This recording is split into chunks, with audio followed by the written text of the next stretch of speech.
Ladies and gentlemen, welcome to episode 9 of the Fuck or Suck podcast. Today we have an incredible guest, and I'm sure you all know him. He's someone that's built an incredible physique. He's got a massive audience, and you know what? He's also someone that has multiple seven-figure businesses. He's helped coaches making a couple of grand a month all the way up to 100K a month, scaling some serious income. He's also an author, and he has been known to appear in the odd movie. Ladies and gentlemen, I'd like to introduce you to Jason Statham. Thanks, Matt. And today, we're going to fuck with the lights on. Let's do it. It's actually Zac Perna, ladies and gentlemen. Zac, how are you, brother? Same. I'm good. It's great to be here. That was a nice intro to the body. Yeah, mate. It's an absolute honor to have you on the podcast. Personally, I've been following you for many years. And to have you come on to my podcast, it's kind of like a full circle. So I really appreciate you showing up and giving us your time today. Yeah, man, I'm keen. Nothing's, as we said, nothing's off the table. Keen to have a good chat, hopefully have some laughs, and all our chat's always fun anyway. Yeah, 100%. We've also got Wesley, co-host, with us today. Hello, everybody. You say something, bro? It's a podcast, bro. You can't just wave. You can wave. Imagine that if you had someone on the podcast where it's like you're just doing hand signals and nodding yes and no. Sign language. Yeah, where do we begin? Zac, as mentioned in the introduction before I introduce you as Jason Statham, mate, fitness creator for just as long as pretty much anyone in the industry, it feels. You have built an incredible physique and obviously a massive audience, big on YouTube. How many have you got on YouTube? Over 700K, yeah? 800K? Yeah, a bit over 800, yeah. Bit over 800K, so that's massive. A lot of people would know you for your YouTube videos, watching you for many years with your amazing storytelling and adventures and all that type of stuff. And you've been very successful with multiple seven-figure businesses. You've got Slouch Potato, The Blueprint, and you obviously did fitness coaching there for quite some time. Mate, your book as well, Good Influence, an absolute fantastic read for anyone that is looking for a good personal development book and just to listen to someone that is real. I thoroughly enjoyed it, bro, and I've actually listened to it once and read it once as well. So thank you, man. That's sick. Job on that one, bro. Thanks. But, mate, now you've got your teeth sunken into the blueprint. Now, for everyone listening, just as a quick overview, let us know what the blueprint is and what it is you are doing and striving for at the moment. So it's a mentorship program for people either wanting to start online coaching or, maybe leave their job or, do something different, or those kind of wanting to scale up to, like we said, like 100K months. And it was kind of just a new passion because I obviously did that. And then I did the whole fitness content thing and coaching, and it was fun. And then I just got wanted something a bit different. So moving into mentorship and business coaching was nice because it was something different to talk about. And I love jamming on business and stuff like that. So that's currently the focus now. And I'm just trying to make, we've got a few hundred members. So I'm just trying to make a really fun, just good business. And that's what it is, good community, good people. We travel together and it's super rewarding. So I'm loving it. Looks good, man. From a distance, I mean, and from, we caught up in Melbourne, had a train together and just chatting, you're really having a positive impact on so many people's lives. And just to get a bit of an idea for those that are listening, or to give them an idea, I should say, the blueprint is for fitness coaches, yeah? So you do any other coaching from any other industries, or is it specifically? It's health and fitness, really. So, it could be health coaches, nutrition coaches, PTs. Okay.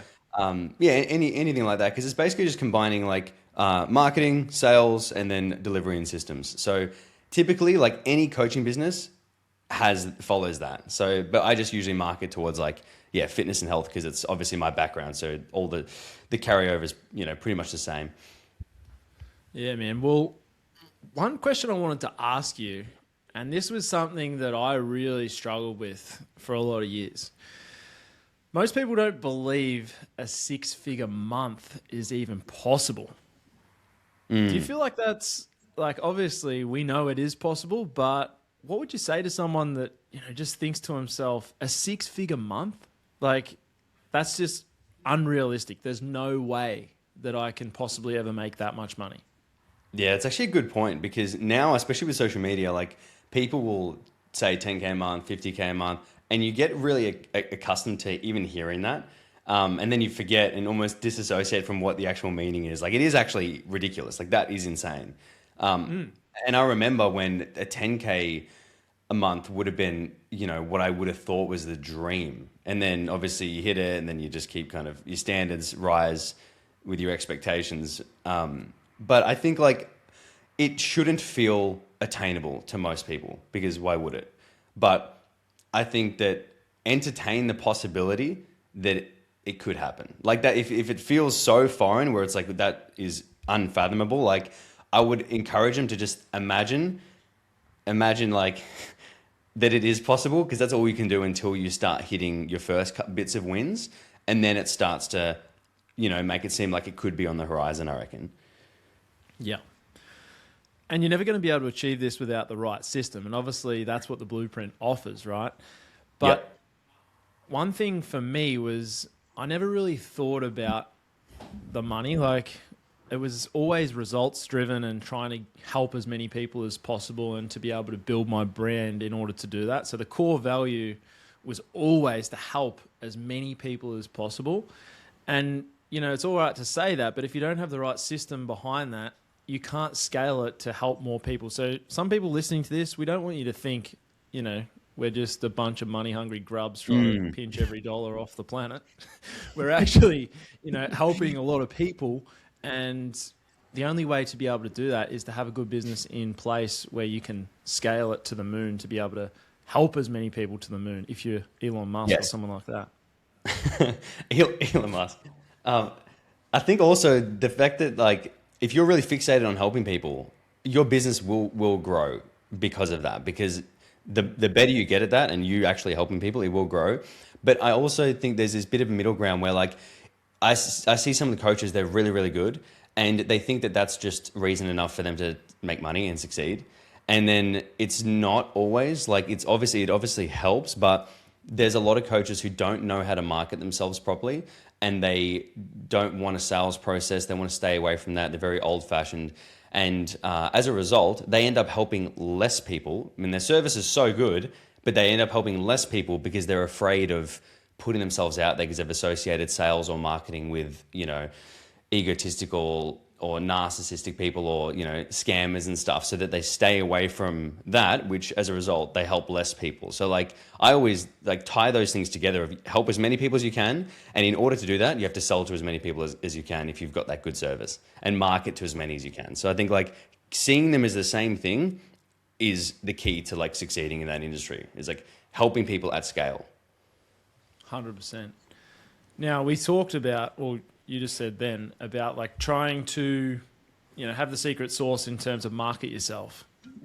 What is that secret sauce? I mean, before we jumped on the call, if I'm to think about you, following you for many years, do you want to tell the Harry Potter, Harry Spotter story? Yeah. Because that for you was kind of the thing in your mind and obviously online that put you on the map, right? Like that was the big breakthrough or aha moment where you're like, fuck, people actually like me being like Harry Potter. 100%. It was like exactly as you said, that aha moment was at this time I wasn't posting on socials other than like the odd fitness photos. It was very fitness driven. I was trying to be who I thought I was supposed to be in the fitness industry. So you think about, you remember back then, like when it was the days of like... Back in those days, mate, Jesus, we would just throw a photo at it. Yeah, it literally was though. Like it was just very like, the fitness industry was very superficial, I would say, a lot more so in that if you looked good, that was reason enough to like stand out and stuff. And I was trying to do a bit of that. It was going okay. I'd secured a sponsorship with Strong Liftwear, so maybe I had about 10K followers just off. I hadn't started YouTube, but I was just basically posting physique and trying to be, this fitness influencer guy, but I didn't really do much with my personality. And there was this face swap app that came about, and I ended up, there was a Harry Potter on there as like a default. And I've always, like, as you said, I've always done random impressions. And so I'd sent a video to Andrew, the owner of Strong Liftwear. And I just got this new Strong Liftwear kit, and I put the tank on, and I put the face swap on, and I think like the script was, I literally looked at the camera, and I was just talking shit, and I sent it to him, and I'm like, hey Hagrid, check out the newest Hogwarts school uniform. I'm fucking massive, and I just did it, and I just like, it was just talking shit, and I sent it to Andrew, and he was like, dude, you have to post that, and I was like, no way, like that's psychotic, like what the hell, like it's so random, no context. He goes, do it, trust me, post it. I was like, oh, fuck it. So I posted it on Instagram and Facebook. And on Facebook, it was like an hour later and it already got like 14,000 views. And I was like baffled, like mind blown at 10,000 views on Facebook. I was like, what is happening right now? And then that whole day, I went to uni. The whole day I was checking my phone and it was blowing up. It had like 1 million views on my page. It had Lad Bible, Uni Lad, 50 Cent's page. So then it went 50 million views, 100 million views. And it was so cool because the moment of realization was like, this was something that was meant to be for like my mate that I would have looked at and gone, no one's doing that. Don't post that because who the hell's doing random funny impressions in fitness and getting any kind of like anything from it. So it was that kind of moment of realization where I went, well, maybe I don't have to do what the standard is, like the standard path to like, you know, fitness success or whatever. Maybe there's a bit of space for this weird, you know, a little bit eccentric, like just strange, random shit that I experience, right? And I think that was that's where I started going in that direction. So everything kind of started like branching out from that. I'd make other Harry Potter jokes, people would get around it. I do different impressions. I chuck a fucking Snape impression in there. Like I just do random shit. And it just still worked until that ventured off to me just doing my own, exploring my own personality online. And that's what I think was the only reason for my success, I think, on socials. Bro, that's the fucking secret right there. Like what you just said is 100% the secret. Like people copying other people's content, you're never going to have that impression on other people. Yep. Like that would have, do you know what I mean? Because it's just 100%. You sending a random video to Andrew that you don't feel like you want anyone to see because you're just being your most authentic self and It doesn't fit the mold, right? Everyone on social media these days, they're just trying to see what trends and, you know, fuck, I had a joke with Cara, my partner, this morning where her mum gave us some Easter eggs and she's like, do you want one of these? And I was like, you would have to eat 7,700 calories of these eggs to gain 1 kilo of body fat. Like, you know what I mean? Because over the Easter long weekend, just everyone's doing that shit. I'm not ragging out on people trying to educate, but like, just be a little bit more original. Do you know what I mean? Like we've fucking seen it 1 million times. So just stop doing what everyone else is doing and start more being yourself. And that right there, like that set you on the path of the fucking success that you had. You're able to change thousands of people's lives and create a lifestyle for yourself just from, you know, not just from that video, but that's where it started. You know what I mean? Yeah. And I remember being at an expo too, my first expo with EHP. And this was like where I was signed as an EHP athlete, but I wasn't really an athlete. Like my physique at the time was not indicative of an athlete's physique. Like I was like mid bulk. I just looked like I looked like I didn't really lift much. And we're at the booth and there was like, everyone was shredded, shirts off. And I'm like, I'm not taking my shirt off. Did a photo shoot in the morning with the team. I looked fat as fuck. I just was like, my ego was absolutely just in the floor. And I'm like, I don't belong here. And this was like after I'd already posted some funny stuff, but it just didn't feel like, it just felt like I was living a bit of this weird lie until the line at the expo for people to see me was like epic. And I spoke to so many people and they loved my stuff and they ignored the people whose rigs were out that looked incredible. And that was like, oh, this is interesting. So I definitely don't have to do what all these guys are doing. I can do my own thing. And then from then on with the Harry Spotter, doubling down on not copying anyone else, but just coming up with whatever and backing myself in. If I thought something was funny or helpful, you know, because I didn't just post funny videos, I also posted informative stuff. And I just wouldn't second guess myself. I think that's like the biggest thing is like nowadays everyone second guesses themselves. They have a good idea for content and you will do this, Matt, and you'll just run it. And you'll go, I got this funny idea. I think this funny script, or I want to try this thing. And you'll just go for it because you've already eliminated that filter. But most people, they have this idea And then self-doubt creeps in, negativity creeps in, and then they go, actually, nah, that's actually pretty shit. Oh, what's he going to think of that? What's my coach going to think? Oh, no, I shouldn't do that. Then they don't do anything. And then there's this cycle of them doing nothing, whereas me and you were always going like, hey, fuck it, what's the worst can happen? Let's do it. Like, and then you get in that habit of practicing, just not really caring too much about this shit. And that's why I think you've been so successful, as we kind of spoke about it last time in the workshop you did. The fact that you were able to kind of keep experimenting with different things and trying out new ideas and exploring your own creativity, you stumble what feels like chance, but it's not, because it's so many reps, but you stumble across success basically. And then it's just the result of you just rinsing so many and exploring so many different ideas and originally seeing what you can bring to the table that no one else can. Because that, I think, that's the secret to socials.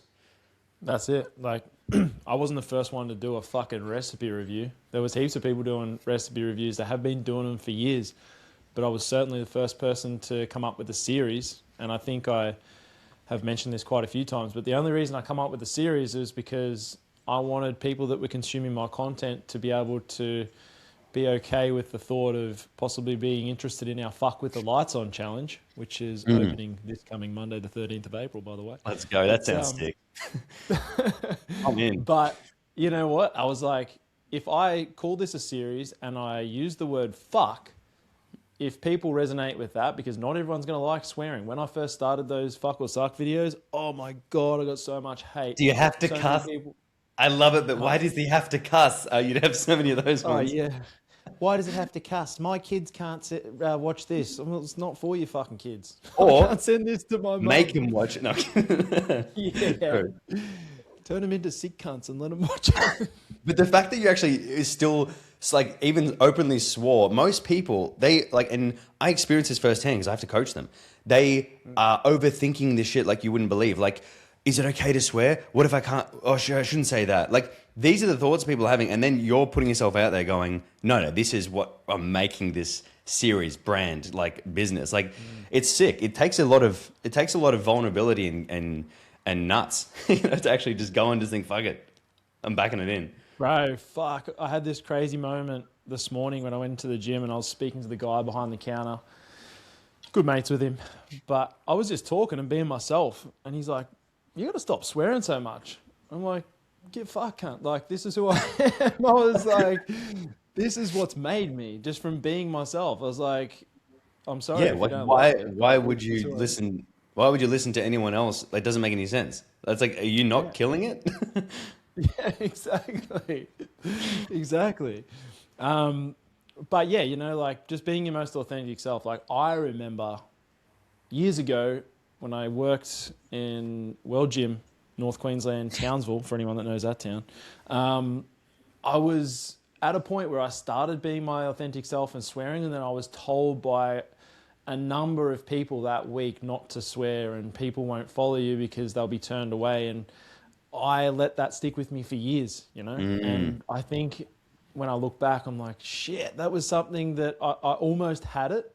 And then I just spent like 4 or 5 years of creating content where I was, still being myself, but I was holding back. Yep. And it's like trying to be professional, Yeah, that's 100%. What I find a lot of people do. They try to be professional, and then that so filters a lot of their own personality. Yeah.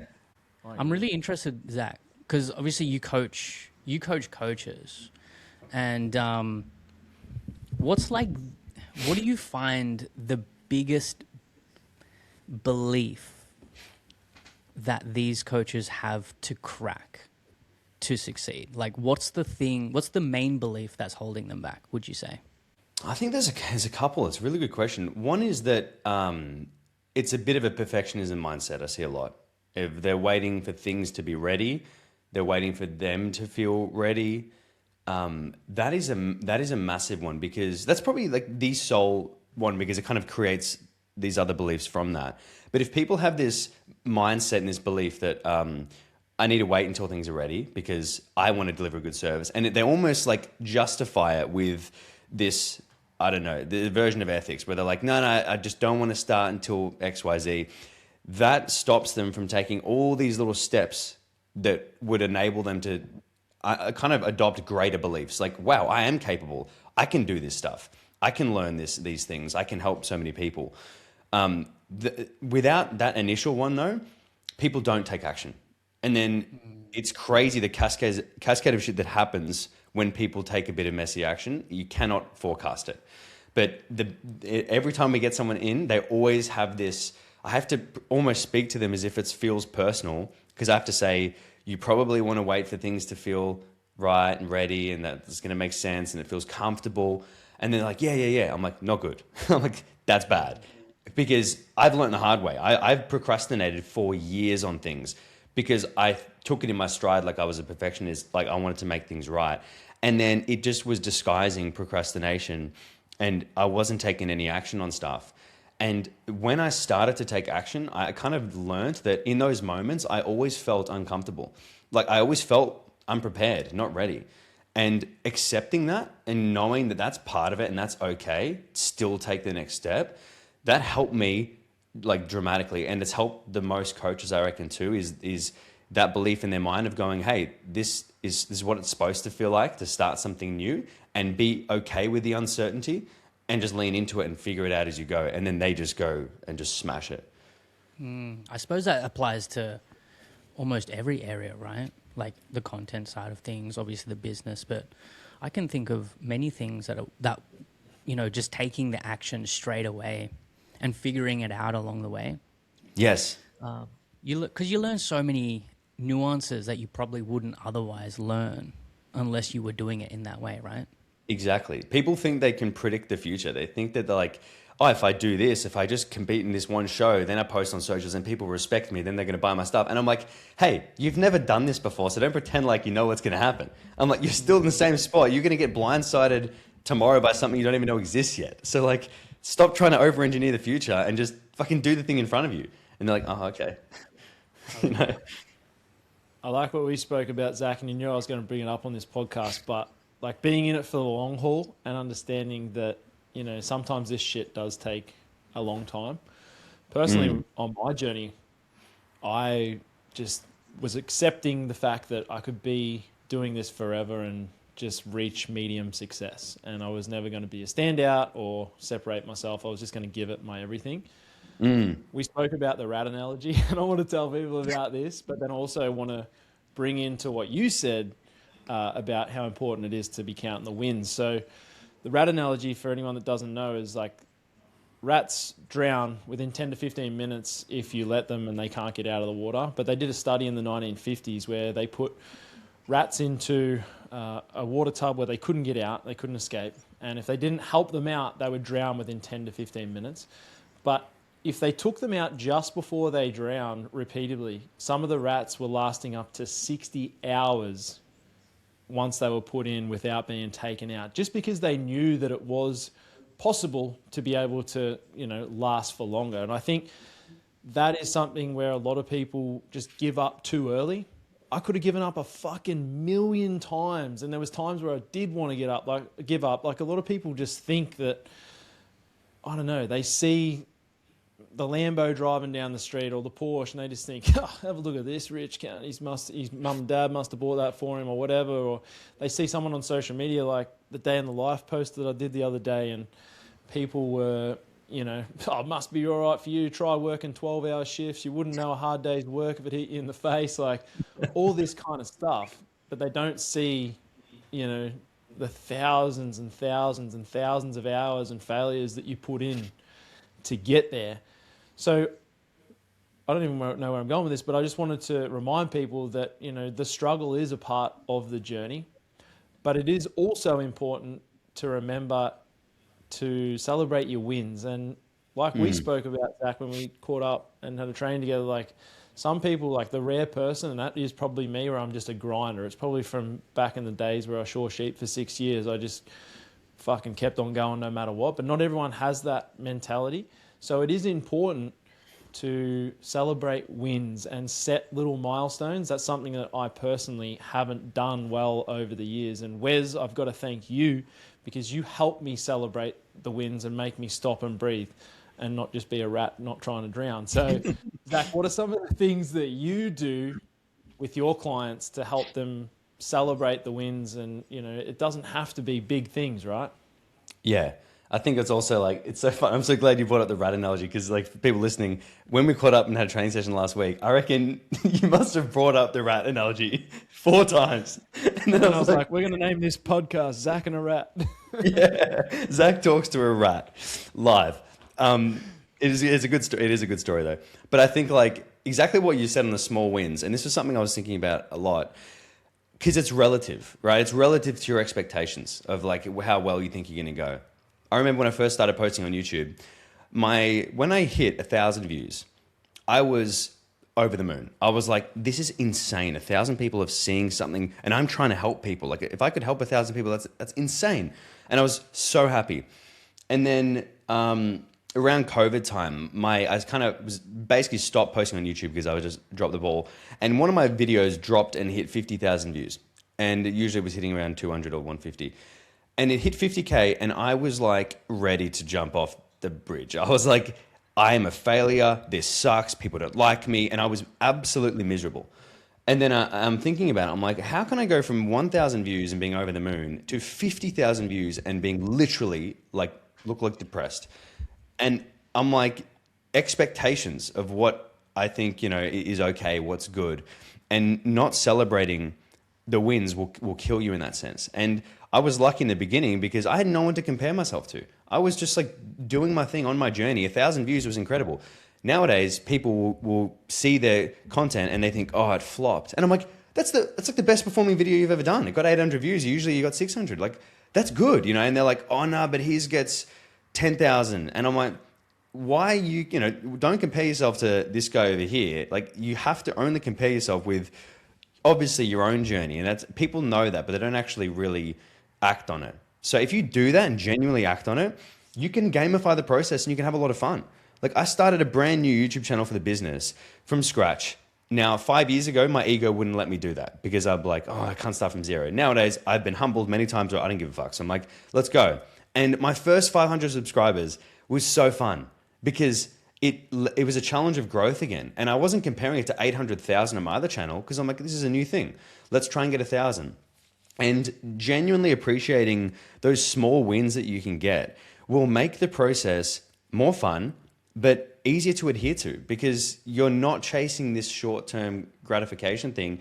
You're chasing the long game, and you're always feeling good because you're always getting wins of no matter what you're doing every single week. So like that's my story of that. And to tie it back to the clients, I try and remind them of like, don't compare, like, draw inspiration from other people's wins. If someone makes 10 grand in a day, it doesn't mean you suck, but let that show you that it's possible. And then think about what you're doing with your business.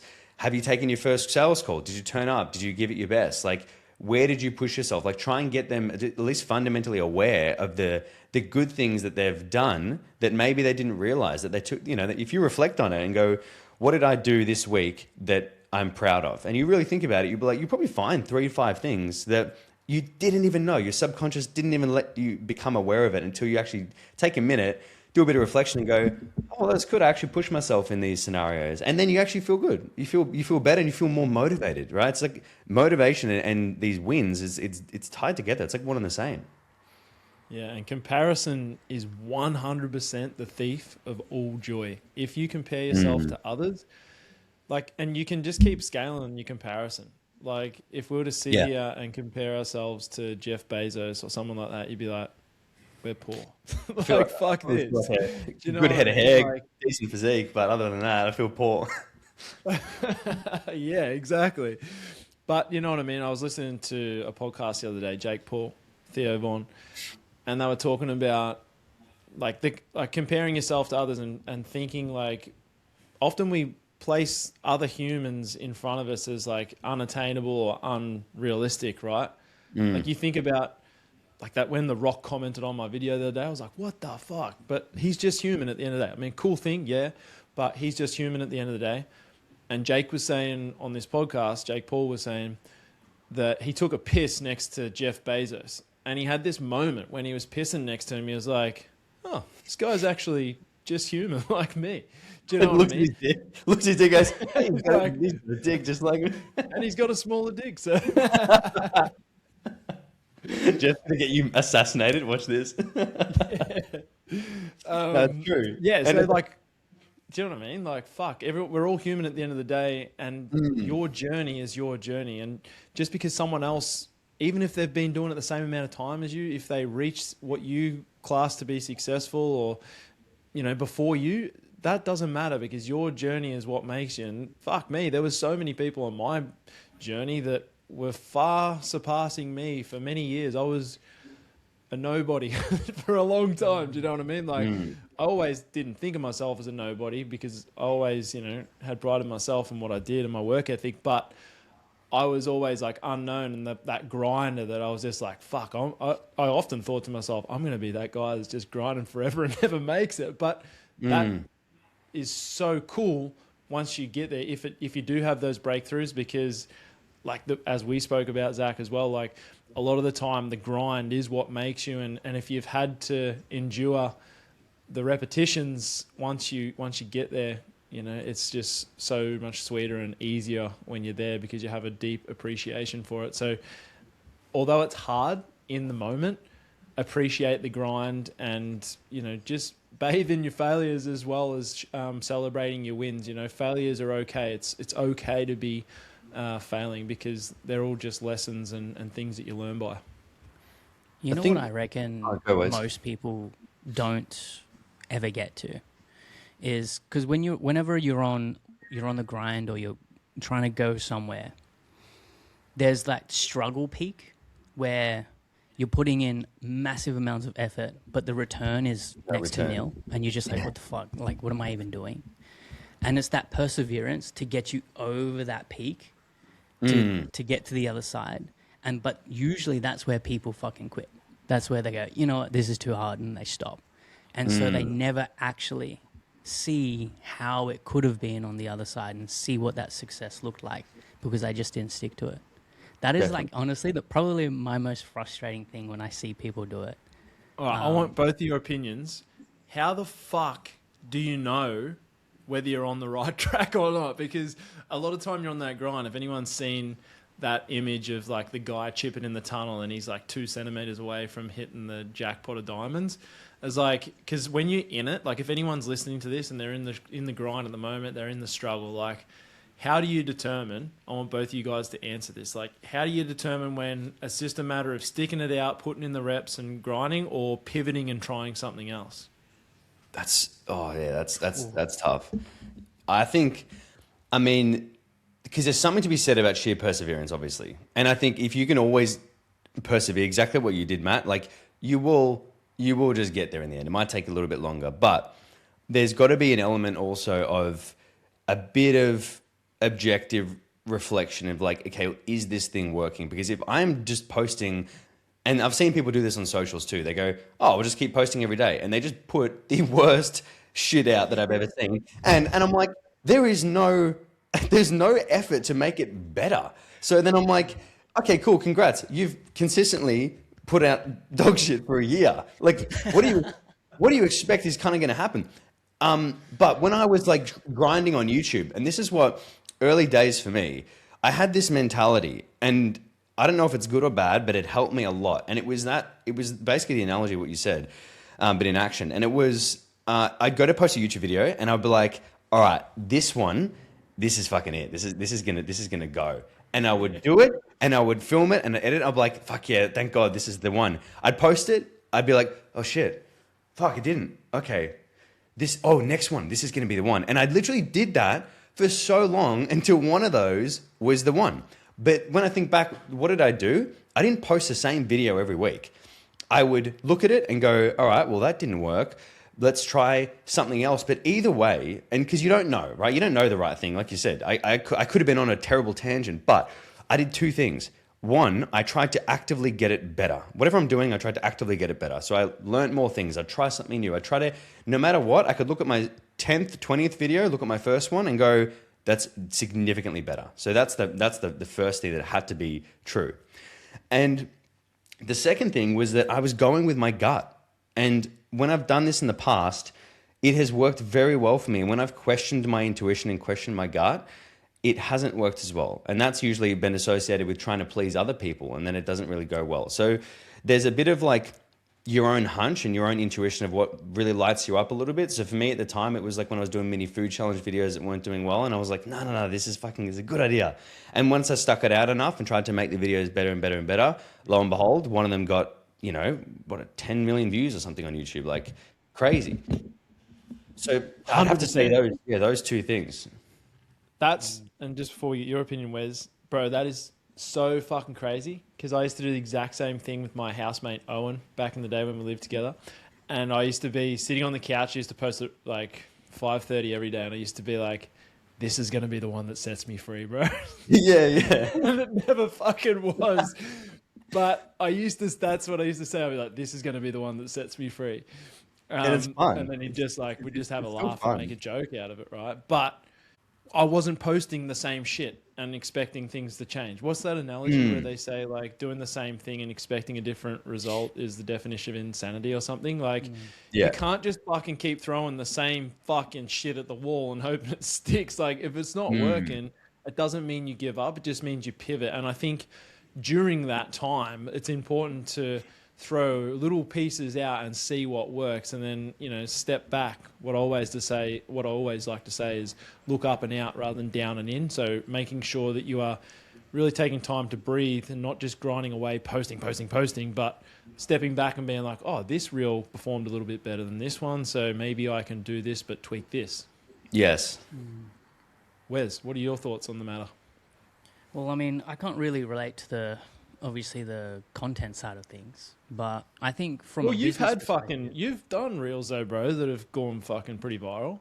Even in a business sense, though, there's probably times when you just would have done it in business, trying different things, grinding. Well, definitely in the business side of things, I mean, I 100% agree with everything you said, Zach. Like, for sure, especially the gut feeling thing. I don't know. Like for me, anyways, it was just, does this feel aligned? And if it does, like if there's that inside, like, yeah, I think this is it. And then you keep going, but then you keep trying to reiterate or like try to continuously make it better. And it's like, how do I get this to be the best possible thing I can get it to? And then, it fucking works out. Because if I look back when I first started coaching, man, I was given like fucking spreadsheets and shit. And I was like, this is the shit. Like I'd print it out and walk up to the person like, this is your program. Let's go. And back then I thought that was the shit. I was like, I'm the best coach on this planet. Let's go. But now, you need that. You need that, exactly. like, and as you said, like, does it feel aligned? Like, you have to have that almost belief for it, because it's exciting. If you think, no, this is the direction that like is fun and exciting, and that makes it by default unique to you, and therefore it's easier to differentiate, easier to stick to. Whereas if you're following someone else's journey or their plan, it's easier to doubt because it doesn't feel right sometimes. So I think there is a massive element of like, where does what's my gut tell me that this is like, in terms of the direction that, and then most people doubt themselves before they really stick it out long enough. Yeah. How do you get people, Zach, I just want to ask this, sorry Wes, how do you get people to find what it is for them? So for you it was Harry Potter, for me it was fuck or suck. Like, what's the fucking secret? Because I was trying to think of this myself. It's like, how do you make people find what it is? Because it's, as we always say, it's not about copying and trying to be someone else, because you just can't keep that up every day and people can see it a mile away. But what do you say to your clients where it's like, how do you find that within yourself? I did a workshop on like personal brand, because like that's basically what it is, right? It's like I trying to illustrate, okay, who do I want to be online? What's my personality? And then I would run this exercise to people where I'd say, what makes you different? And they go, nothing. I'm just the same as like, I'm not fucking nothing. I'm like, cool. Everyone says that. And I'm like, oh yeah, no worries. How would your best friend describe you? And then they're like, oh, well, they say I'm crazy. And I'm like, okay, cool. So like that is usually the prompt of me saying, how would your best mate or your sister or your brother, how would they describe you? And they tell this really, I'm funny, I'm goofy, I don't take myself too seriously, but I care about results. Like they always do this stuff. And then I go, cool. So you just said there, like, you're very different then, right? But you're just very humble because you've been told that if you say you're good or say anything's good about you, then you get put down. And they're like, okay, yeah. So then I'm like, all right, so we have to tap into those things, what makes you different. Like, you have to be aware that if you feel like you're funny or goofy, great, that's who you are. So don't shy away from it. Let's be open to it. And then I think it's an element of like being open to those things that make you different, especially on socials and like as a person, because every single person is different in whatever way. And I believe that there is a chance for every single person to succeed by tapping into what makes them completely different. And the reality is that no one really does that enough. If you can do that, you will start experimenting and being open to different like possibilities and exploring with content, with ideas, with even just opportunities you never would have otherwise seen. So it's easy to sit back and look at you developing your series or anything else that's been successful and then go, yeah, it's easy for Matt because he's got this personality that's XYZ. And it's like, no, because you can say that about every successful person ever. But what they did was that they allowed themselves to be that, to be who they are unapologetically, and then explore different variations of what that looks like, to share that, right? Like what that looks like to share what makes you different. And I'll give you an example from a different business. With Slash Potato, the pajama brand that me and my brother own, we started that 5-6 years ago with zero knowledge about anything. That's literally the most rookie business I've ever stepped into because I didn't know anything about clothing, but we learned the hard way. And we had this idea in the very beginning that we're like, we just think it would be sick to have food all over pajamas and make this whole food-centered brand. And it was like, we just backed it in because it was so unique to us. It was playful. It was so playful that our Oreo print had a giant dick on it hidden in one of the Oreos. Like on one pair of pants, it's so funny. In one pair of pants, the one Oreo has a massive black dick. And we didn't talk about it. We didn't talk about it. We just left it. And then some customers like looked at it like, is it me or is this like a huge schlong? I'm like, oh, interesting. That's it though, bro. That's so cool. Right. And then all of a sudden with a brand, people were in our ears going, oh, you should make plain ones. You should make these ones. You should make these stripy ones. Like, I like this brand. And so we started pivoting our design to go, oh, let's make other people happy. Let's do this and this. Got like a Warner Brothers deal. And now we're making generic stuff. And the brand struggled. The revenue struggled and we lost personality, lost sense of who we were. And then recently, me and Joel are going back to the drawing board of going like, why did we stop listening to our gut feeling of where we wanted to go and what makes us different? We're funny. We like this shit. And guess what? There's going to be people who don't want to buy our stuff, and that's fucking great. But we had to learn the hard way of experiencing a struggle with a business of going that it's okay that some people won't gel with what you have to offer. And it's not only okay, it's awesome and it's needed. Because if you can put yourself out there in whatever sense and know that you're going to repel some people, by definition, you're also going to attract people in the exact same energy. And that, I think, is the key to whatever you're doing, whatever the business you're building, your personal brand online, nowadays, especially since everything is so personal brand led, it's like you have no choice but to tap into who you are and double down on it. Because otherwise you will never figure out that thing that makes you different because you're too scared to be different. You need those sides, right? You think of Conor McGregor. Some people are like, I fucking hate that Irish cunt. Do you know what I mean? Like, yeah. But then other people are like, oh man, I love that guy. He's so like, yeah. He's so witty. He's such a smart ass. Like there's, you got to have that love, hate. And that's what makes a brand, that's what separates you from everyone else. Absolutely. And people are scared. Like they want to be different, but then they don't want to do what's involved, like in terms of what it takes to be different, which is to do those things that make you different. Like post that video where you think people won't like it. Yeah, and it's fucking hard, right? Because in the beginning, sometimes you get more hate than you get good. Like that's what happened with the Fuck or Suck. Like I felt like I was getting more people saying, you can't swear, stop swearing. But I just kept on pursuing it because it was me. And then all of a sudden the good outweighed the bad. But, there's that period on the way up where you will be met with conflict, and that can be really hard. One thing I wanted to kind of ask you and pivot a little bit, we're talking about content strategy side. When you're talking to your clients and trying to build this in with a business, right? Yeah. I always say there's no point attracting a bunch of vegans to a butcher shop. So there's no point, let's just say a girl's doing a photo of her ass and gets all these guys to follow her, and then she's like, do my 6-week booty builder program. It's like, well, those dudes, even though you've got 300,000 followers, they're not going to want to do that.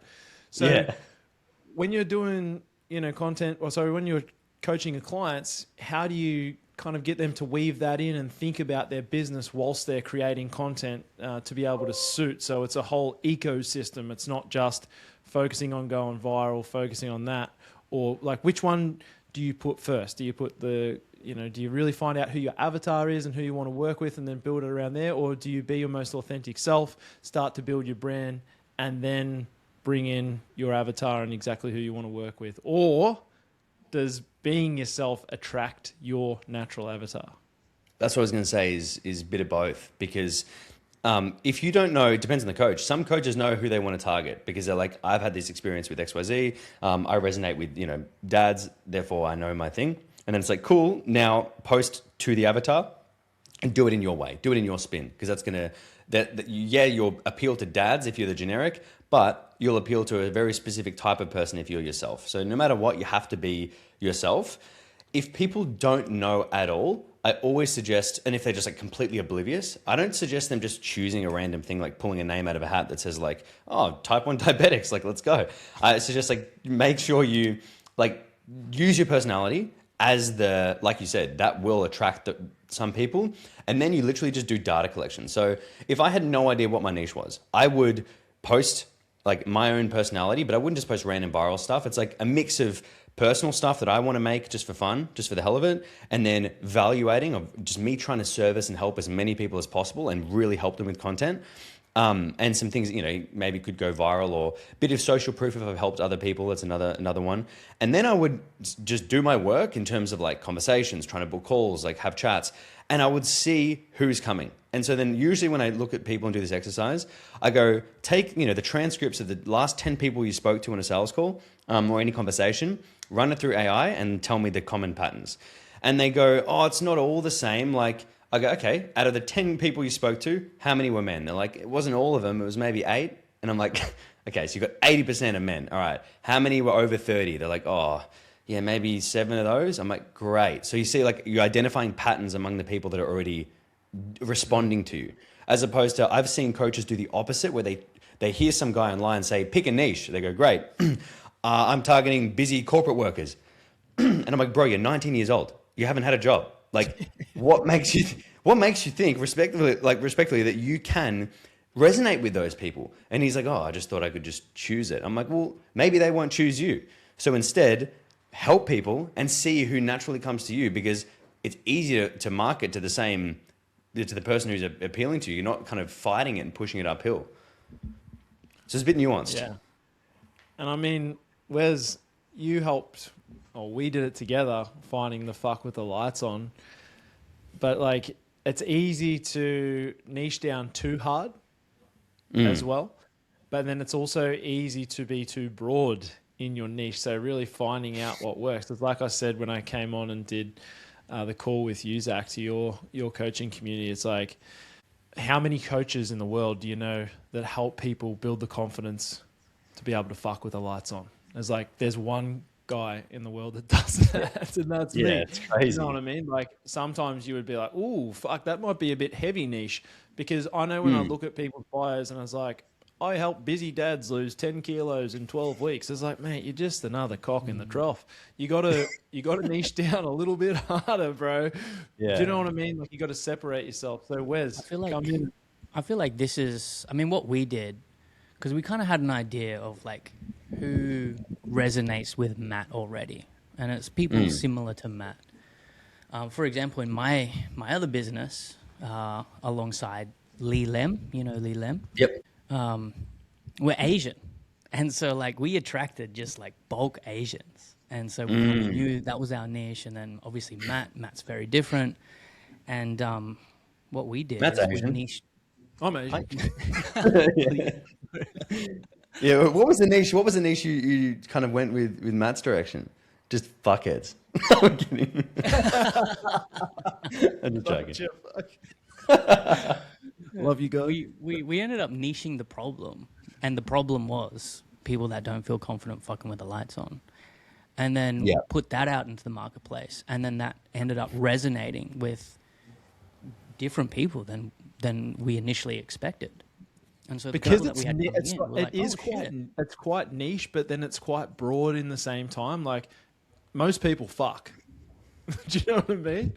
Yeah. So like it's most people it's fuck. niche, but it's different. It's not Can too specific. I mean, it's one thing that I've been thinking a lot about when it comes to like the niche stuff is that like, I feel like, you know, Jordan Peters, Yeah. he always bloody, we always just end up fucking talking about the definition of shit. So I feel like him saying it, or is Jordan Peterson? Like, I think what we have to determine what the definition of niching is, but that's what I feel like we actually have to do, because like people say niche, right? And then it's like, oh, busy dads, corporate workers, mums, right? It's all these buckets of people, but I'm like, well, how are we defining a niche? Because I could look at the definition of your niche, and maybe this is just like, you know, me just stabbing in the dark, but it's people who resonate with Matt's personality, who aren't repulsed by swearing, who have this certain level of like openness and connection, who also resonate with the message that he's sending as well. And if you were to take all of those people and do a massive analysis of them, you could probably build out maybe a personality characteristic or profile that doesn't fall under the traditional bucket of introvert, extrovert, dad, corporate worker. You know, like there's so many ways to define what a niche is that I think people literally get stuck on the definition, because they're like, well, like think about it. Try find an occupation or a demographic that your niche is, Matt. Like you probably wouldn't find a carrier, because there's so many people. And then because you have so many people, they're not all FIFO workers, or they're not all like tradespeople or whatever. It doesn't matter, because using an occupation, marital status or demographic to try and categorize a niche in your instance is completely dogshit. It doesn't make any sense.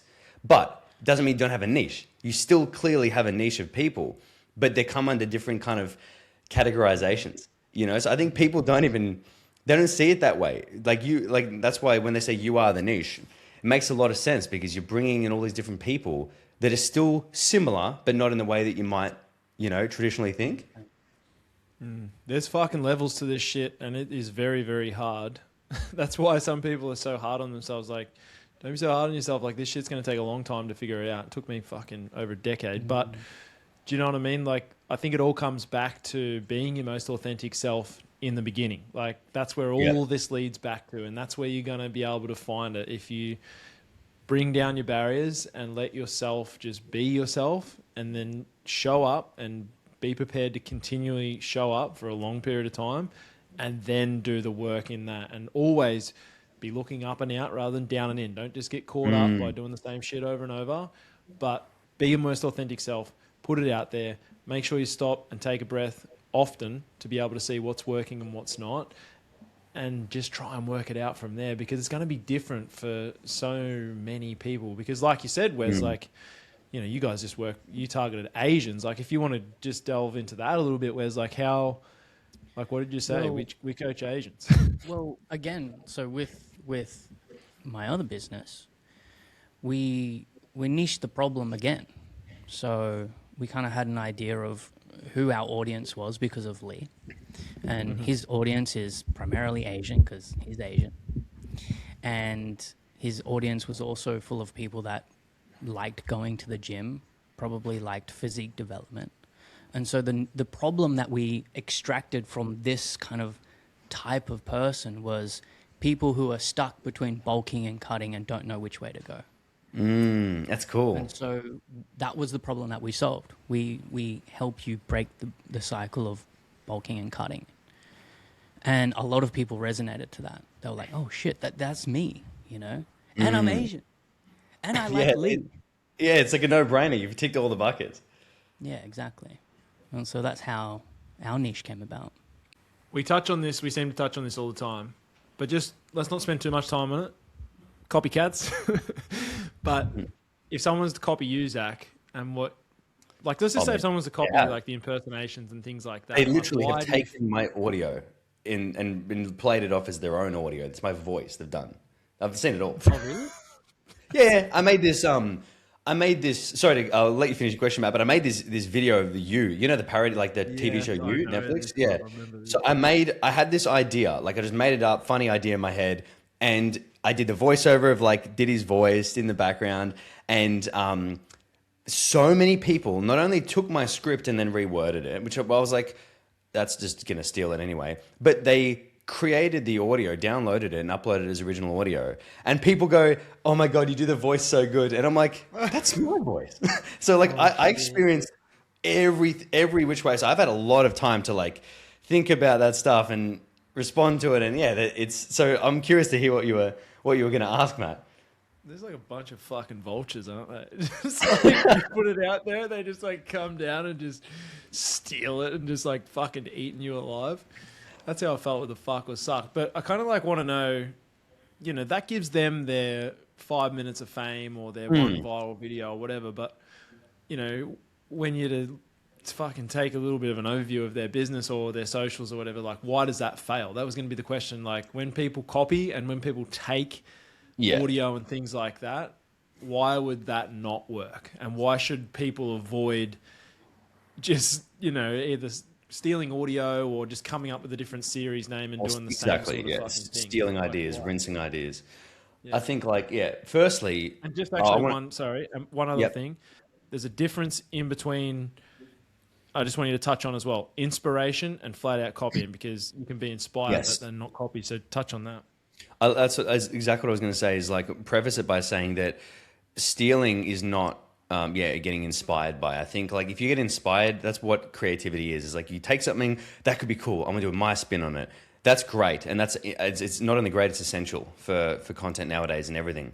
But because you don't always have to reinvent the wheel. But I think there's got to be a level of originality to it where you don't just completely take someone's entire thing and just clone it over to yours, like you've seen with people taking your everything from the way that you say stuff, the things you do with the glove, the slapping, like that exact feel, the edits, it's identical. It's not sustainable, because if you're the second person to do that or the third person, unless you're putting your own spin on it to make it better, you're not going to be as good as the original, and it's not going to serve you. It's a really unsustainable model. So that won't work for people in the long run, right? But one thing that I found interesting was that like, firstly, someone else's success, any aspect, big or small, will never impact my own. And that's like this, I think it's not natural to believe that, because it's kind of normal to believe that someone else's success is actually eating into your pie. So it takes a bit of reminder that like, if someone benefits from something, that's not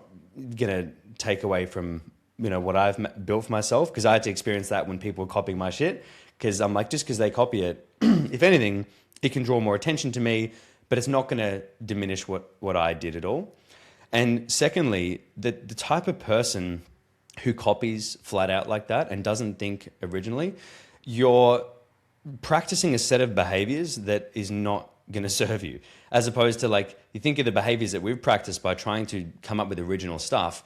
Well, what are you doing? You're consistently practicing originality and ideation and your own personality and being a bit different. And so even if it doesn't work on the specific level of that one idea, it will work later on because you've nailed the system.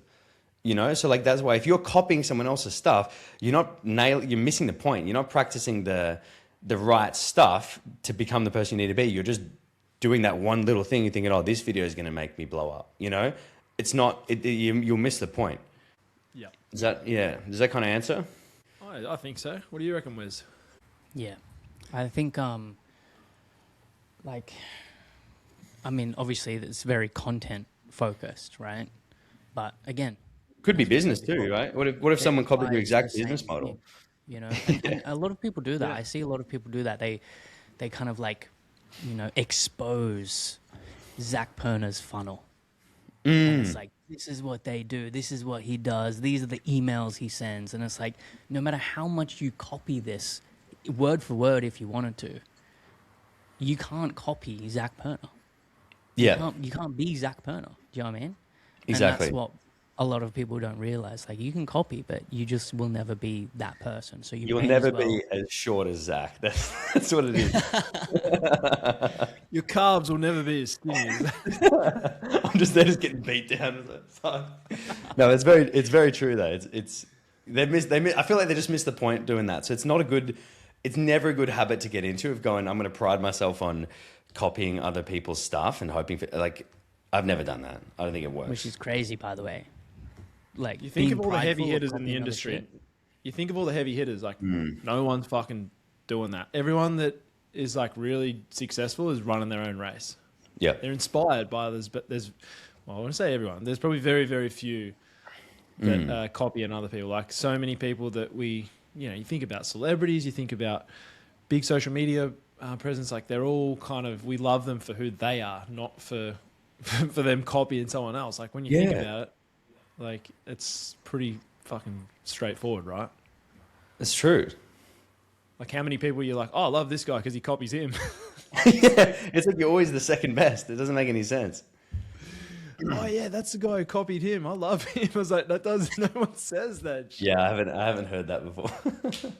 But even like you don't have to have ridiculous amounts of success from it as well. Like, but I think the way that we will talk about this stuff, it's almost like we're talking in the sense of really succeeding and making it. But for some people, like succeeding and making it is just having some financial freedom to maybe they want 10,000 followers, or maybe they want to earn 5 to 10K a month from their side hustle, which is absolutely doable and quite easy for a lot of people to do that.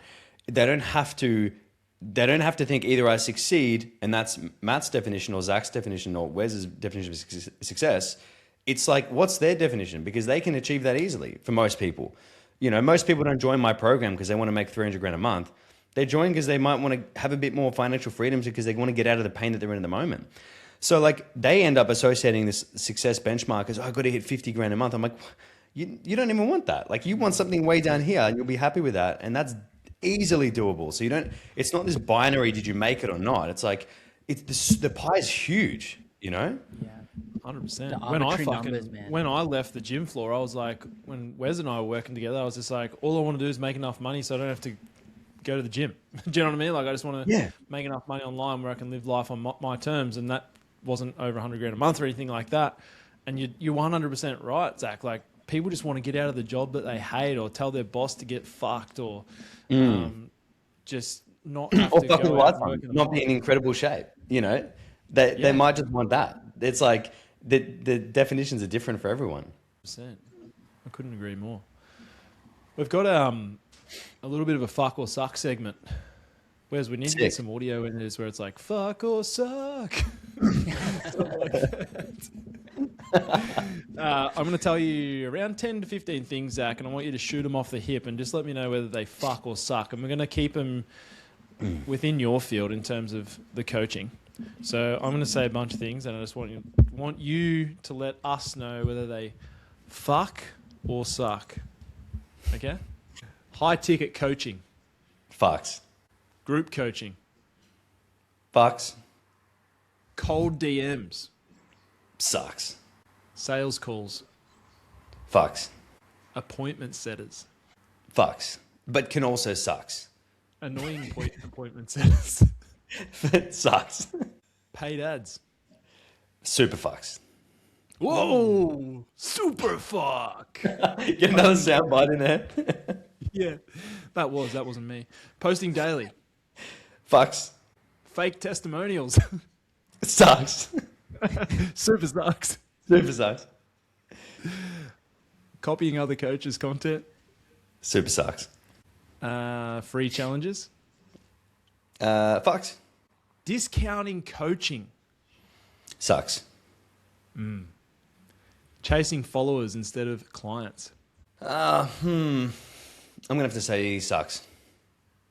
Is there any of those that you wanted to expand on? That, you know, obviously fuck. That's kind of like when I do a recipe, I'm like, it didn't really fuck and it didn't really suck, but I've got to get one. So is there any of those that you want to expand on? Yeah. Well, first of all, what's the in between of fucking and sucking? It's just like, okay, give me a word for that. Yeah, Cuddle? what is the medium word? Well, now that I've brought in the super fucks and the super sucks, you know, if it's like a 7 or above, if it's a 7 or above, I'll give it a fuck. If it's 6 or below, I'll give it a suck. And then if it's like 4 or below, I'll give it a super suck. And if it's like 8 or, I'll say if it's a 9 out of 10, I'll give it a super fuck. Okay, I didn't realize how like actually granular the levels. scale is, but that's Yeah, good. there's levels. I've got it I out think on the whiteboard.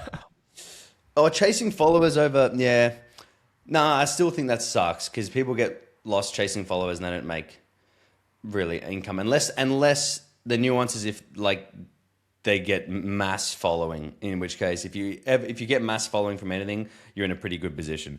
But most people, like, the chances of that is quite hard to go like super fuck off viral. And yeah, but I mean most of those were pretty clear, I reckon. Discounting coaching. A lot of people discount. I'm not a fan of discounts. Wes, I know you don't like discounts. I find it tacky. I fucking hate discounts. Guys, I'm sorry, but our coaching's never going to be discounted. Never. I don't see a need to discount coaching though, because if you discount it, it just shows that you don't really see the value in it, or you're trying to appeal to people who want to win and then save a couple bucks. And then, in my experience, if you pay less, sometimes you don't put the work in, you don't value it as much, and therefore you get a worse result because you value it less. So like, I never see it working better for the coaches because they deal with difficult clients. And I never see it working better for the clients because they have less skin in the game anyway. So I think instead of discounting coaching, value add more value that isn't there for the time, that's in a typical offer. That's an easy way around that is. Yeah, I mean, you can probably discount an ebook at Black Friday or something like that, of course. But when it comes to coaching and like your mainstream services, look, I don't believe in that. Mate, if someone says to me, if I say this is what it costs to work with me personally, they go, okay, can you do it for less? And if I really think about it, I'm like, if I do this for less, you're getting a worse service because now I don't feel obliged to give you the service that I priced what it was, right? So now this guy's unknowingly asking to be treated less than everyone else. Like, why would you even want to do that? If anything, he should be wanting to pay me the most so that he gets the best treatment out of everyone in the program. Like, not that that's how we operate, but in terms of like logically, people will think like, oh, well, if you give me a $2,000 discount, you're going to treat me the same as the guy who paid $2,000 more. It's like, what? As human beings, that's how hard is that? Whereas if someone pays the full amount, and they're like, yep, this is a lot of money, I'm scared, but let's go. I have so much respect. I'm like, I'm going to do everything I can to make sure that you're fucking loving this, right? So like, I don't get it because and people have said this to me on a call before when I was taking sales calls, and they're like, could you do it for X amount? Like, less. And I said to him, mate, if I do it for that much, I will not care about you. And I'm sorry, but there's too many people that pay me you lose priority. Not that I wouldn't care about it, but in terms of the priority of my people I'm looking after, how can you expect to be at the top when you're paying the absolute minimum? So like, it does them a disservice, honestly. And I tell them that. And that's why I'm like, I could accept you, but I don't want you to actually get, I can't because it'll be doing a disservice. What's crazy to me as well, Zach, is coaches that want to be coaches ask for discounts from another coach. And it's like, how would you feel if someone asked you for a fucking discount? Oh, the incongruency is mental. We've seen it all. Yeah, but when we say that to them though, they don't like that. Like when we say like, how would you like it if someone joined your coaching program and then didn't do anything and then wanted a refund after a week? And they're like, don't ask me that because they know it's not. They know that it's not logic. Yeah, it's just like nah. But that's just people. It's normal. Shit. Yeah. Look, Zach, you're a successful guy, a very successful guy. What has success cost you? In terms of, like, let's get a little bit lifey for a moment. In terms of like, you've been on a grind, you've put in a lot of work. Like, what has it cost you in terms of time, relationships, friendships, or anything like that? Or has it been an absolute walk in the park and easy to achieve?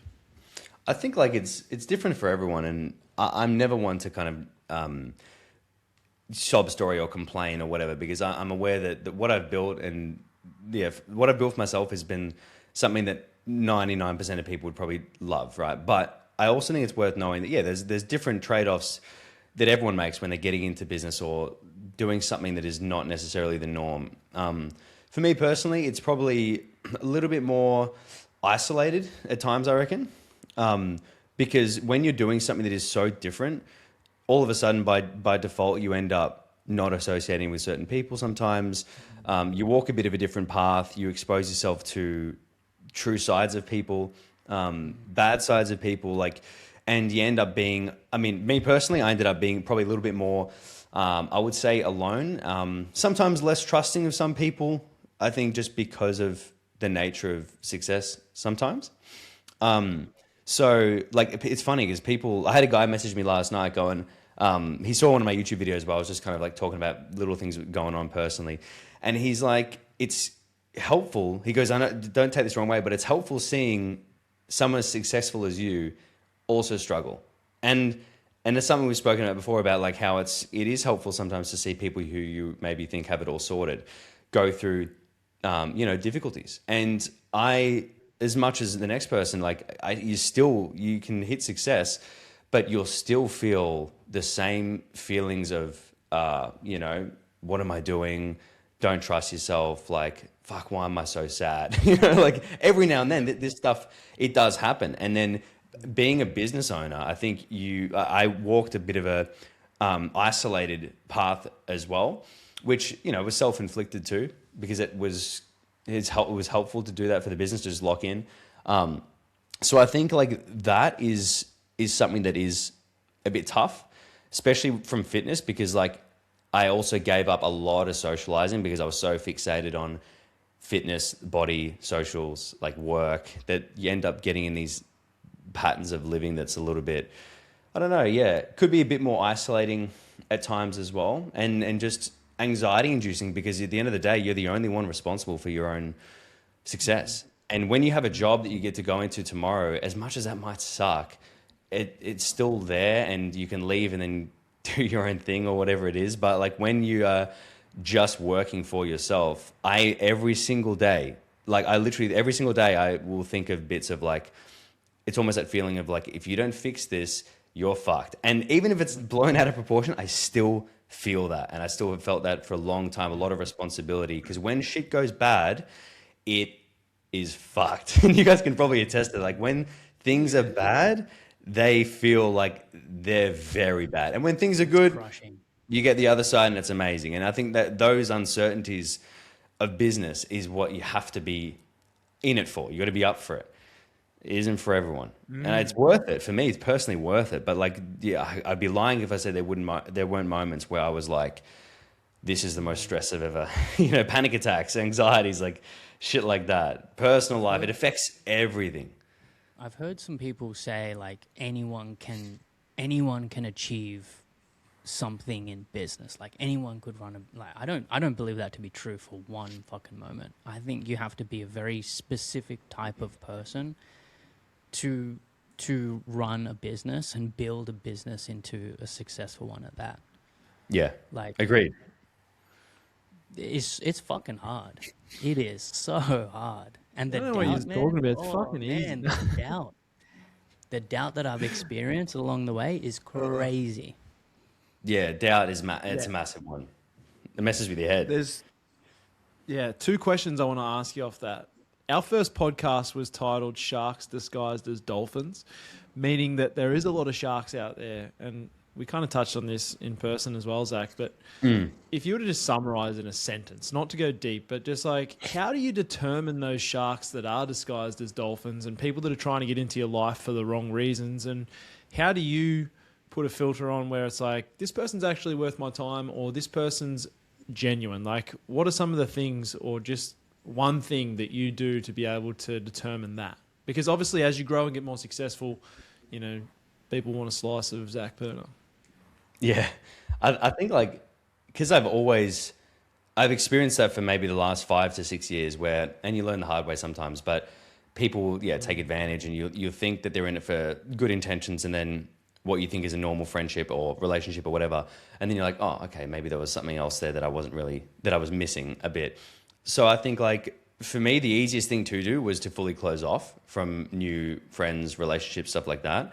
There was a solid phase where I was working on the business where I literally wasn't talking to any girls at all, because I couldn't be bothered with the head fucker thinking is this actually going to be because of me or because it looks like I'm important? right now, you know? So like I just parked it. And then I was like, I can't do that. That's not, you know, then you'll never fuck with the lights on or off. So electricity aside. But I think like even with mates and stuff, like you get a good gauge of who's genuine and authentic in not caring about certain things. And I think you can just tell by what someone wants to talk about, what is important to them. If that is something that is like superficial or something that doesn't align with my values, pretty much I'm not going to believe that they're going to change. That's like what I go for. So like if I can see from someone, whether that's my first impression or just how they carry themselves or what they talk about, that seems to be aligned with, I value superficial stuff, things, material success, you know, purely what I look like, no substance. No matter how impressive it seems, I'll be like, we're probably not going to get along, like in the long run. Yeah, and just one question on top of that, just to kind of lead on from that. If you were to say in one sentence, like, what do you define as success? Success to me is first a time freedom. It's a freedom to be able to do what I want with my time, because I think time is the most it's important asset we have, and to be able to experience what I want to experience too. And I'm a relatively simple person. I know you said one sentence, but like I'm relatively simple in that I don't need a lot of stuff to be, you know, to feel fulfilled, but I need to feel like I'm making a difference on people. And if I want to go do something, I want the freedom to go and do it. Doesn't mean I'm going to do it, but to me, that is success of having, like, if tomorrow I wanted to go book a business class flight to Japan or whatever, I could. There'd be absolutely nothing stopping me except family, friends, whatever. But to build that and be able to sit back and go, that is possible. To me, that is, that's the financial element of success, is being able to look after myself, do experiences, look after, you know, family, and being able to just serve and have an impact and know that I'm having an impact on other people. That is, it's probably the biggest one, because that's the driver that's why I've made, you know, somewhat of an okay career, is because even in fitness, I wanted to impact people at a certain point as much as I could. And that drove me to work every single day.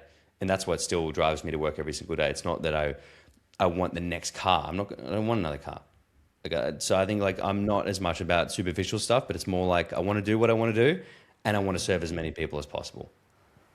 Wes? But before we go on, Zach, that's absolutely fucking bad. Right, it's hard to wrap up in one sentence. Nah, that's fucking mad, but I agree with everything. Wes, I know we've got very similar value systems and what we define as success. Do you want to give your spiel on what you define as success on my behalf as well? I'd say time and location freedom. Very similar to what you said, Zach. And obviously the enabler to that is financial. I think we define not in all cases, though, because sometimes the financial can actually be the thing that imprisons you from time, having time freedom. So it's those two things, time and location freedom. Fun, freedom, fulfillment. I feel like it is, you know, be able to have fun in your everyday, to be able to be free. Yeah. Have that freedom to be able to, like you said, Zach, do what you want when you want, with whoever you want. Yeah. And be fulfilled. Be able to help others. I mean, all three of us can pretty confidently say that that's what we're put on this earth to do, is to be able to help other people.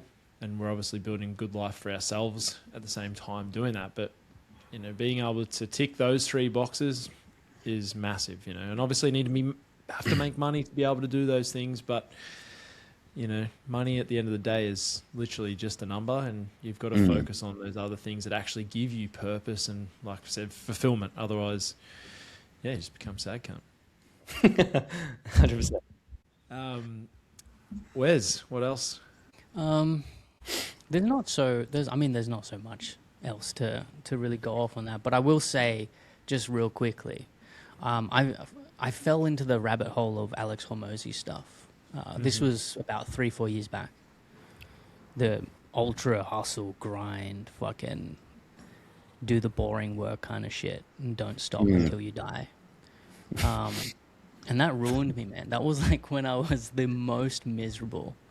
And so I think inside of business, and if there's anyone out there listening that is, pursuing something of great success, I think it's important. Like, yes, you have to have that hustle and that grind and that push, but you also have to be very intentional with what it is that you build, because a lot of people build themselves into a prison. So true. I feel like it's got to be a switch. You've got to have that switch where it's like go time. We have the ability to be able to switch that on, like around a launch and things like that. It's like, I don't give a fuck. We've got to make it happen. But then you've also got to have an off switch for it as well. Otherwise, yeah, like you said, you do build that prison for yourself where you're just in this never ending grind and you can't get out of it. I've also I do my best work and I make the best shit happen when I'm in a good mood. And I've had this mini debates with people because they might be for the hustle, miserable mentality. And I'm like, I get it. But personally, when I'm in my best, when I'm acting as my best self, where I'm happy, funny, I feel funny, I want to make people laugh, I want to entertain, I want to help, I do my best work then. And some of the best business decisions, some of the best ads I've made, right, that I've put hundreds of thousands of dollars into a specific ad, I did when I was on holidays. Why? I'm chilling. I'm creative. I'm thinking of funny ideas, good ideas. I want to go film something. Today, I'm at my desk for hours. I'm not going to film anything at all today because I'm not there creatively and mentally. I'm going to do other stuff. So I can't tell someone, and I can't agree with them, that me being fully miserable is the best way for me to build my business and grow, because I've just seen personally firsthand that I do my best work when I'm lit up, when I'm yes, this gets me going. I'm happy. I'm inspired. I'm enjoying my work. And it doesn't mean things always have to be great, but I have to be in that state of whether that means getting a better night's sleep one night or doing something that it makes me happy for a morning or whatever, and then getting into that mood where I'm happy, helps film, it helps ideate, be creative, lead. So that I can't, I struggle to agree with people that you always have to hustle and be miserable doing what you do. I love working when I'm doing what lights me up, and I'm better at it when I love it. For sure. Yeah. You know that if I ever see a massively full to-do list or someone posts their calendar, you know that scene of Jim Carrey where he sees Harry with that girl and he's vomiting but nothing's coming out and he's Yeah. Yeah. That's how I feel when I see a massive to-do list. I'm that ain't no flex. Don't be putting that shit up. Sometimes we have big to-do lists, but a lot of the time we should just do that in silence. The real flex is, being able to be creative, my best ideas typically come, as you said, Zach, when you're on holidays or even in the shower away from your phone, where you have that time where you actually have just peace away from the work. Yeah, always. Better business plans come up when I'm a bit further removed from it sometimes. If you're always distracted by the day-to-day grind and hustle of it, sometimes it can be hard to step away and think from your best state of mind, and even physiology-wise. I feel it's so different. I tell people, if I'm filming something, I have to go do something that makes me feel good and get in a good mood. Otherwise, you can tell when you watch the video that I look so serious. Something's wrong with me. I don't talk. I don't get in a flow. So I just learned that way. People are you look depressed. I'm yeah, true, I was. I'll film when I'm in a better mood. All right, two more things. I know you've read over 100 books, and I know a lot of people that listen to podcasts either listen to audios or they like to read. What would be your top 3 books of all time that have had the biggest impact on you and changed your life the most? Holy shit, that's hard. I think, and it's not the specific book, but it's what it led me to read so many other ones. There was a book by Ryan Holiday called Obstacles the Way. And it was an intro to Stoicism. And the moral of that book was what you think is the obstacle, it becomes the way. So when people see a challenge, instead of being met with this is destroying me, it's shifting your mindset to go, this could be the way forward now. That helped a lot because it opened me up into Stoicism, which it was really cool. That was really interesting. And I think that had a really good impact on what I did. Other ones, I think, there's so many. I want to be very deliberate with these because I feel like people will go and read them. Good influence. I mean, yeah, good influence. Get that one. Atomic Habits, I think, is a classic. I think that's quite good, but you have to bloody action it. You can't just like, you know, you can't just go, oh, that's crazy. I'm going to bundle the habits tomorrow morning and do nothing else. There was you know what? Some of Tony Robbins' earlier ones actually really good too. That I think is good for most people to read. And something a little bit left of field. Sapiens was interesting. And there's my dog. Right on cue. And Good Influence as well. Yeah. Good influence. Yeah, great book. Wes, what about you? The books that have shaped my life the most, I think two that come to mind always is the first one is The 4-Hour Workweek. That was great because that kind of led me into like systems thinking. That was the way. And then 10X Rule probably had a big influence on me by Grant Cardone. I love that Where too. it's like, Second that. whatever work you think you need to do, times it by 10, and that's the actual work you need to put in. It's like, Yeah. shit. What about My you? top man? Here you go. Yeah. My top three would have to be... Wes, can you stop barking, please? My top three would have to be Extreme Ownership, Jocko Willink. Everyone knows that I'm a massive fan of Jocko. Extreme Ownership is huge.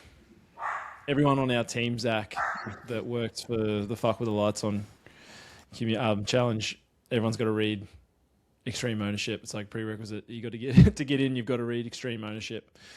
So that would be my big one. I do like David Goggins' Can't Hurt Me, just as like a motivational mindset. Can't break me.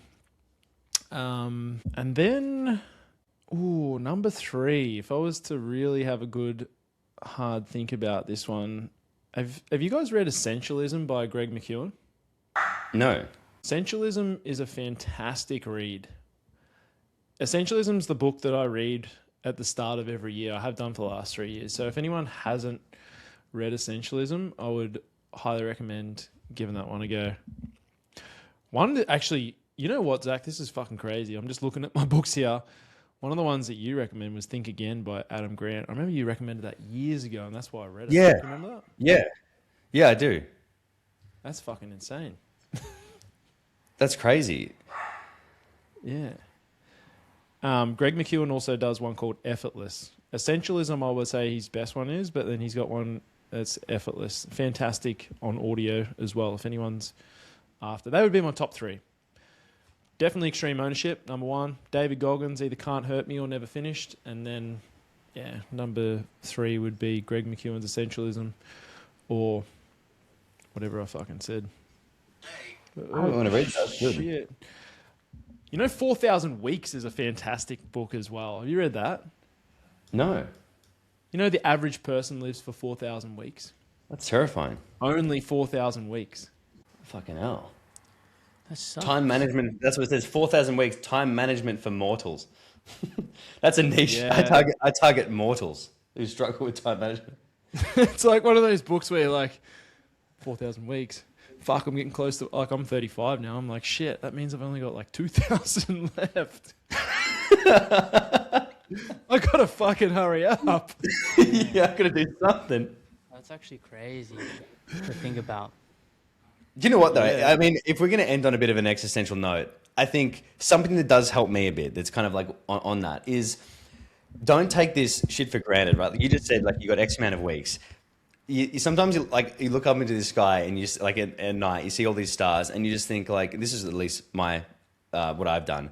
And then when I was really stressed about something, whether it's content or an idea, I'd like look at this shit and I get this like immediate realization of what actually is, right? Like whether it's X amount of weeks left or you're on a globe in the middle of fucking nowhere. And it makes me, all of my worries about content, about judgment, about business decisions, about is this going to work or not, it doesn't make a difference. Like it's stupid. And so, for some people it could look like nihilistic and like weird, but to me, I'm like, whoa, that's freeing. Like do whatever you want. Go try and help people, have some fun, fuck around, like do this shit because it's not it's not as serious as you think it is. The stakes aren't that high. Like, go do some shit. You're not around forever.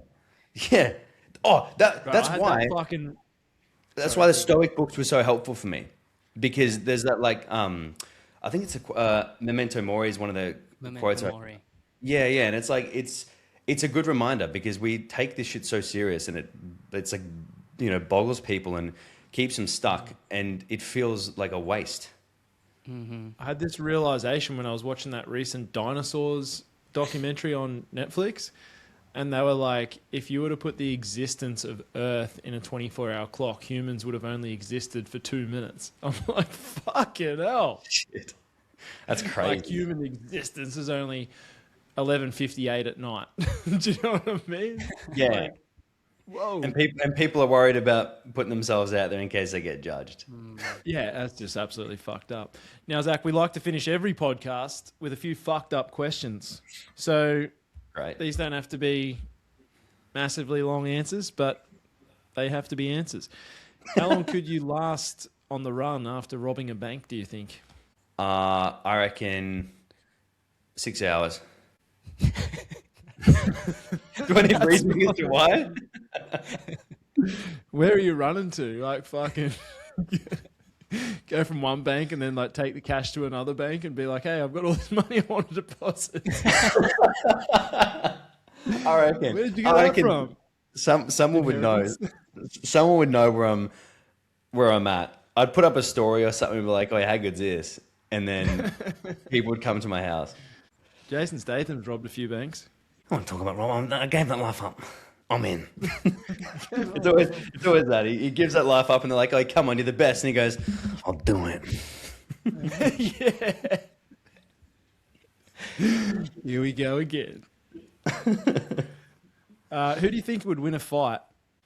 Who would you win? Who would you win a fight against? 10-year-olds or 100-year-olds?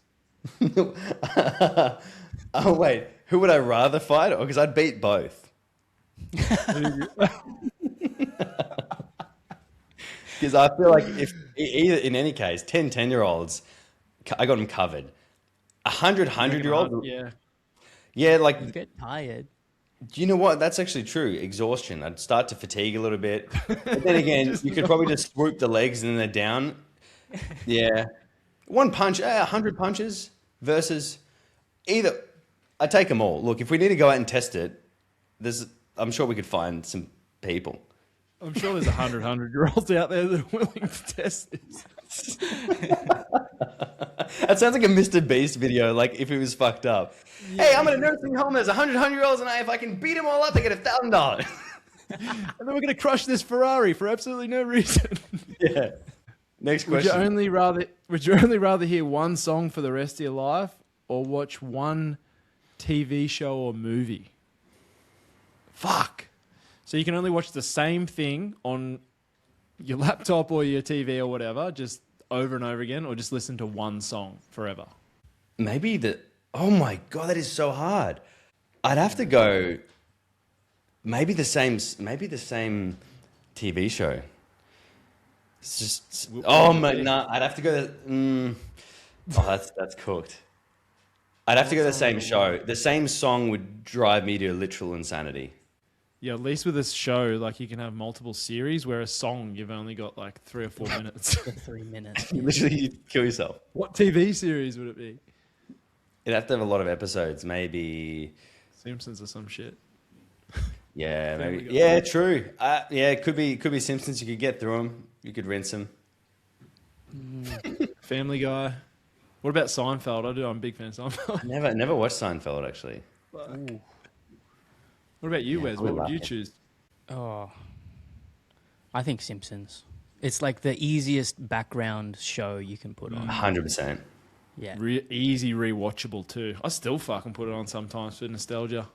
It's like an That's so old, good. you know, that one where my recent one that I went back to is where Homer goes up to the cookie mart with the poo and he's like, you have 3 questions to ask. He's like, are you really the owner of the cookie mart? Yes. Really? Yes. Really? Yes. Is that an older one? Just sometimes. The older ones are the best. Yeah. I don't watch any of the new ones. All right, last one. And this one is Shit, I don't know if we should have finished on this one. Would you rather know when you're going to die or how you're going to die? Oh, how? For sure. I'd live a life of absolute anticipation. Like, if it was like, I just wouldn't cross the street if it was a car. You know what I'm saying? I'd try and cheat it. I've seen Final Destination too many times, but I would still try and cheat it. How or when? Yeah. Because when would be fucked. But what happens if it was like, oh, you're going to live to 100? It was like, well, that's all right. You're going to die at 31. It's like, fuck. Imagine not. Oh, I don't know. Yeah, no. If I knew any bit of doubt, any bit of like spare time, that's what I'm thinking about. But maybe that's what we should do. Damn, there you go. Because like, if you, then it would all really depend. Because Bro, you got to hurry up. I am dying soon. That's what I'd be like. Yeah. I'd be like on this podcast going, "Oh, bro, Would waste wrap my that up." time. Yeah, we should just be like that. You know what? Let's just pretend from now on that like we know. So if someone's talking to you and boring, you're like, "Oh, bro, I don't know if you know this. I'm dying soon. I'm literally dying right now. Hurry up." It's a really important part of the joke. I need to tell. I don't care. Just skip to the punchline. Yeah. Just give me the fucking punchline, bro. Or you're at the gym, someone's like, "Do you have many more sets on this?" You're like, "Dude, these could be my last sets I'll ever do. All right, I'm dying. Give me a break." Oh, give me a break, bro. What's it to you? I'm dying here. Oh, fuck. Man, thank you so much for joining us on the This is Fuck or fun. Suck podcast. You've made episode 9. It's been an absolute hoot. If people want to follow, or if people, of course, want to, delve deep onto the blueprint, how do they get in touch with you? Where do they find you? Yeah, just Instagram, Zac Perna. Shoot us a message. There's probably something in my bio if you want to opt into anything and put your name down. But yeah, come along. It's been sick. Yeah, sweet as. Wes, anything else you want to add before we wrap things up here? No. Thanks for joining, Zach. It was great to meet you. And Awesome. yeah, it was fun. Yeah, that was sick. Guys, as mentioned, the Fuck with the Lights On Challenge is opening its doors this Monday, the 13th of April. If you are listening to this and you're not yet on the VIP wait list, you need to be on that wait list to secure a spot before everyone else. The doors are only open for 1 week unless we sell out, so make sure to secure your spot if you want to be happily fucking with the lights on. Guys, thank you so much for listening. And once again, Zach, thank you so much for joining us. We look forward to seeing all of you guys, or speaking to all of you guys, on episode 10 of the Fuck or Suck podcast.